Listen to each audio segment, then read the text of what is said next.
শাশুড়ির সাথে জামাইয়ের প্রেম বা কখনো বাবার সাথে মেয়ের প্রেম, আবার কখনো কোনো সময় শোনা যায় ছেলের সঙ্গে গর্ভধারিণী মায়ের প্রেম।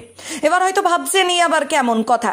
এখনকার সমাজে এমনই ঘটনা ঘটে চলেছে, আর যে ঘটনার সাক্ষী প্রতিটা নিউজ চ্যানেল। কারণ আমরা কোনো সময় এই ঘটনার সাক্ষী থাকি, যে ঘটনা শুনলে আমরা রীতি রকম অবাক হয়ে যাই। তারই মধ্যে যেমন বলা যায় ধর্ষণ, পরকীয়া, বাবার হাতে ছেলে খুন বা ছেলের হাতে বাবা খুন, এমনই অনেক ঘটনার সাক্ষী থাকি আমরা। বর্তমান 2024 সালে দাঁড়িয়ে এই ঘটনার শেষ নেই, কিন্তু আগের সমাজ কেমন ছিল? এই কলিযুগে দাঁড়িয়ে মানুষ নোংরামিতে লিপ্ত থাকছে না ভালো পথে ফিরে আসছে? এমনই অনেক প্রশ্ন আমাদের সকলের মনে ঘুরপাক খাচ্ছে। এই ঘটনার সাক্ষীও থেকেছি আমরা। গত কিছুদিন আগে মুর্শিদাবাদের ভগবান গলায় ছেলের হাতে বাবা খুন। কিন্তু কেন বাবা খুন হলো? স্থানীয় সূত্রে জানা যায় জমি বিবাদকে কেন্দ্র করে ছেলের হাতে বাবা খুন। অন্যদিকে বারুইপুরে প্রেমিকাকে বাড়ি থেকে ডেকে নিয়ে গিয়ে ধর্ষণ করে খুন করলো তার প্রেমে। তাহলে ভাবতে পারছেন সমাজটা কোথায় দাঁড়িয়েছে?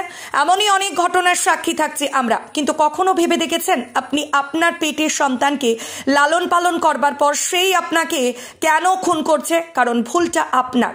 আপনার সন্তানকে আপনি আদর যত্ন সহকারে মানুষ করবার পরেও সে কিন্তু মানুষের মতো মানুষ হয়ে ওঠে না। কারণ আপনার সন্তানের মুখ দিয়ে কথা ফুটলি তার হাতে ধরিয়ে দিচ্ছেন স্মার্টফোন, আর সেই ফোন থেকে শিক্ষার কথা ভুলে গিয়ে শিখছে নোংরামি। কিন্তু যতই নোংরামি করুক না কেন আপনি শাসন করতে পারবেন না। শাসন করলেই শুরু হবে আপনার সংসারে অশান্তি। তার জন্য শাসন ব্যবস্থা পুরোপুরি বন্ধ করে দিলেন আপনি আপনার সন্তানের ওপর।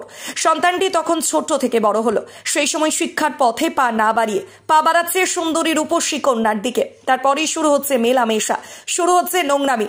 বেশ কিছুদিন কেটে যাওয়ার পর বাড়িতে এসে বলছে বাবা বিয়ে করব আমি। কিন্তু মেয়ের বাড়ির লোকজন যখন বিয়েতে নারাজি হচ্ছে তখন শেষ উপায় মেয়েটিকে ধর্ষণ করে খুন করছে তার প্রেমিক। আর ঠিক এমনই ঘটনার সাক্ষী থাকলেও বারুইপুর ও ভগবানগলা এই কলিযুগের কথা তুলে ধরলে অনেক তুলে ধরা যায়। কিন্তু আসুন আমরা সকলে নিজের সন্তানকে মানুষের মতো মানুষ গড়ে তুলি। শেয়ার করুন ভিডিওটি আর অন্যদের দেখতে সহযোগিতা করুন। কমেন্ট করুন প্রতিবেদনটি আপনাদের কেমন লাগলো। ব্যুরো রিপোর্ট, খবর 24।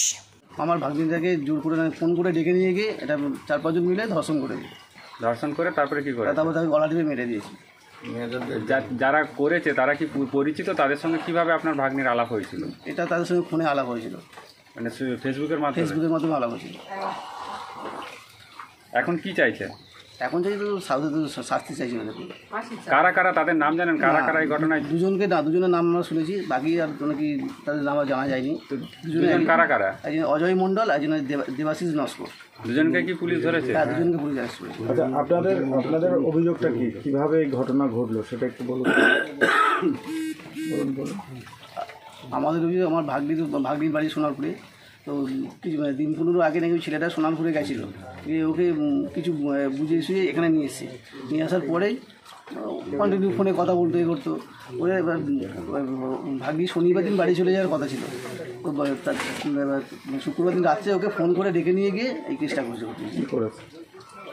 ওই যেমন বাগানের মধ্যে ডেকে নিয়ে কিছু সাইড ডেকে নির্যাতন করিয়ে ওকে ফোন করেছে।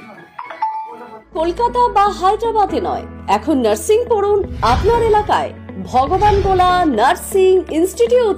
তার আগকার পক্ষের ছোট ছেলে রোকন এবং 2 মামা পরবর্তীতে সঙ্গে সঙ্গে এসে তাকে উদ্ধার করার চেষ্টা করে, কিন্তু বৌদির চিল্লাচিল্লিতে লোকজন জুটে গিয়ে তাদেরকে আটক করা হয়। পালাতে চেষ্টা করা হয়, পালাতে পেরেছিল না, পালাতে পারেনি, ধরে ফেলেছে। দোকান লেখার কথা বলতো, সবই লেখা শোনার কথা বলতো। আমার সঙ্গে বলতো বাচ্চা থাকতে ক্যারে লিখে দিব রে, মরে গেলে তো তোরাই পাবি সবাই। ওই জিনিসটা ওরা মানবে না। 2 ভাইয়ে বলতো তোকে কুবাবো, আগে রাস্তাঘাটে দেখলে তুই আগে লিখে দে, নাহলে তোকেই মার্ডার করে দিব, তোর মাইক ছেলেকে দিয়ে 3 করে দিব রে।